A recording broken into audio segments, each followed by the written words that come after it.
بئس مثل القوم الذین کذبوا بآیات اللہ، بری ہے مثال اس قوم کی جس نے اللہ کی آیات کو جھٹلایا۔ یہ جھٹلانا کون سا ہے؟ دیکھیے، جھٹلانا کسی شے کا دو طریقے سے ہوتا ہے، قولاً یا حالاً۔ آپ کہتے ہیں تورات اللہ کی کتاب نہیں ہے، یا آپ کہتے ہیں خدا نے خواستہ قرآن اللہ کی کتاب نہیں ہے، یہ بھی تکذیب ہوئی قرآن کی، جھٹلانا ہو گیا، اور یہ ظاہری طور پر علی اعلان جھٹلانا ہوا۔ ایک ہے عملی طور پر حال کے انداز میں جھٹلانا۔ کیا مانی؟ ہاں قرآن اللہ کا کلام تو ہے، لیکن کیا کروں، سوچ کے بغیر تو گزارا نہیں۔ اب یہاں آپ نے قرآن کے ایک حکم کو جو کہ اس نے تشدد و مد کے ساتھ دیا ہے، اس کی نفی کر دی، یہ جھٹلانا ہے۔ آپ نے اپنے عمل سے جھٹلایا۔ قرآن یہ کہہ رہا ہے، آپ کچھ اور کر رہے ہیں۔ قرآن کہتا ہے ادھر جاؤ، آپ کسی اور طرف جا رہے ہیں۔ تو گویا کہ تکذیب ہے، یہ تکذیب حالی ہے، یہ تکذیب عملی ہے۔ حضور نے فرمایا صلی اللہ علیہ وسلم، ما آمن بالقرآن من استحل محارمہ، جس انسان نے قرآن کی حرام کردہ چیزوں کو اپنے لیے حلال ٹھہرا لیا، اس کا قرآن پر کوئی ایمان نہیں ہے۔ وہ جھوٹا ہے اگر کہتا کہ میرا ایمان ہے قرآن کے اوپر۔ تو یہ تکذیب ہے جو یہود نے کی تھی، ورنہ زبان سے تو انہوں نے کبھی نہیں کہا کہ تورات اللہ کی کتاب نہیں۔ ان کا دعویٰ تو یہی رہا کہ ہم جو ہے اللہ کی کتاب تورات کو ماننے والے ہیں۔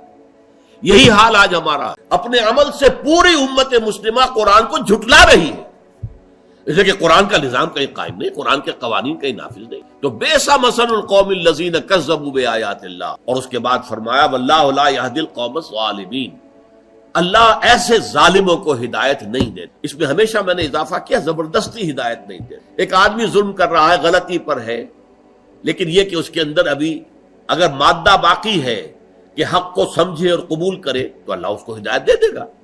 اس کے معنی یہ نہیں ہے کہ کوئی ظالم ہو، مشرک ہو، کافر ہو تو اللہ اسے ہدایت نہیں دے گا، نہیں، زبردستی ہدایت نہیں دیتا۔ اللہ تعالیٰ نے دنیا بنائی ہے آزمائش کے لیے، انسان کو اختیار دے دیا ہے، اما شاکرم و اما کفورا، چاہے تم شکر گزار بندے بن کر رہو، چاہے ہمارا کفران نعمت کرو۔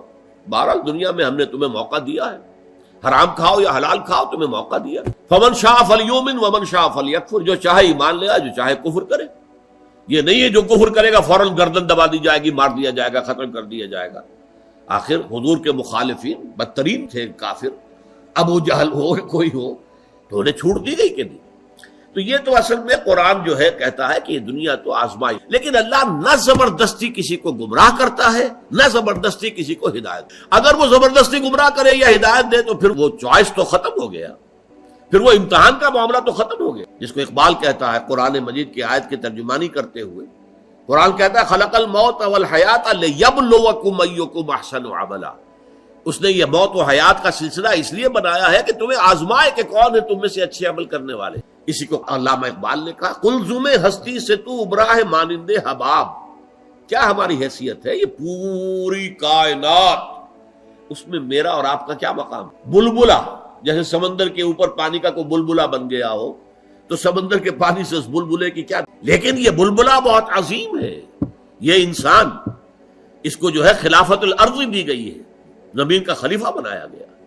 لیکن بہت پیارا انداز ہے یہ، قلزم ہستی سے تو ابراہ مانند حباب، اس ضیاء خانے میں تیرا امتحان ہے زندگی، یہ زندگی جو ہے امتحان کے لیے۔ اس اعتبار سے ان اللہ لا یہدی القوم الظالمین، اللہ ایسے ظالموں کو زبردستی ہدایت نہیں دی۔ سورہ صف میں یہ مضمون 2 دفعہ آیا، واللہ لا یہدی القوم الفاسقین، ایسے فاسقوں کو اللہ زبردستی ہدایت نہیں دیتا۔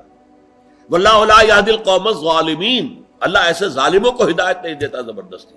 یہاں پر دوسرا لفظ آیا ظالمین، اور اگلی سورت جو ہے سورہ منافقون، اس کے بعد ہمیں اسی کا مطالعہ کرنا ہے، اس میں ان اللہ لا یہدی القوم الفاسقین دوبارہ